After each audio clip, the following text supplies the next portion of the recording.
हमारे जीवन में ये कुछ नियम महापुरुषों के द्वारा बताए गए हैं। अगर ये हो और नवधा भक्ति हो तो बहुत शीघ्र प्रेम आ जाए। पहला है, प्रत्येक साधक को ब्रह्म मुहूर्त में उठना चाहिए। ये जो लोग 9 बजे तक सोने का नियम लिए हुए हैं, हमारी तो ऐसी भावना है कि उनको कभी भी भगवत प्राप्ति नहीं हो सकती, क्योंकि 9 बजे तक सो रहे हो, ब्रह्म मुहूर्त से लेकर के 9 बजे तक भगवान सूर्य उदय हो रहे हैं, आप सैया पे सो रहे हो, तमोगुण वृत्ति बढ़ रही है, प्रमाद बढ़ रहा है, तुमसे भजन बनने वाला है, ऐसा हो ही नहीं सकता। कैसे भगवत प्राप्ति होगी? अरे भगवत प्राप्ति वाले को कभी ब्रह्म मुहूर्त में नींद आ सकती, असंभव बात है। यदि वो रात्रि भर बैठकर भजन किया है तो भी ब्रह्म मुहूर्त में नहीं सोएगा, फिर बाद में सो लेगा। ऐसे कितने साधक हैं जो रात्रि में भजन करते हैं। 1-2 बजे तक नाना प्रकार की विलासिता में समय काटिए और सुबह 10 बजे तक सोइए और अपने आप को साधक माने, असंभव बात। भगवत प्राप्ति असंभव।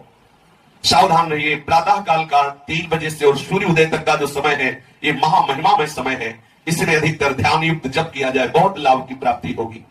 ये बहुत अमृतमयी वेला है। बड़े बड़े महापुरुषों ने, गुरुजनों ने इसी समय को सार्थक किया है भजन के द्वारा, फिर अनुभव करके बताया है।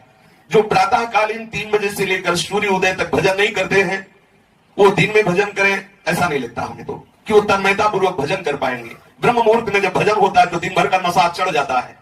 जैसे समय से आप नशा कर ले तो दिन भर वो गुंजता रहता है, ऐसे ब्रह्म वेला पर यदि आपने गुरु मंत्र की तन्मयता 2-3 घंटे की तो 24 घंटे उसका नशा चढ़ा रहेगा। रात्रि में सोने के समय और प्रातः काल जग करके सूर्य उदय तक सतत भजन करें, मंत्राकार वृत्ति करें, ध्यान युक्त जप करें, फिर आप देखिए कैसा आपको लगता है। यदि आप बहुत ही शरीर स्वस्थ है और आपका अभ्यास बहुत कमजोर है तो भी सूर्य उदय होते होते आप उठ जाइए। सैया में लेटे हुए हैं, सूर्य उदय हो रहे हैं और आप साधक कहलाते हैं, बड़ी हंसी की बात है। बिल्कुल कदापि ऐसा नहीं। ये महापुरुषों के सिद्धांत बताए हुए हैं।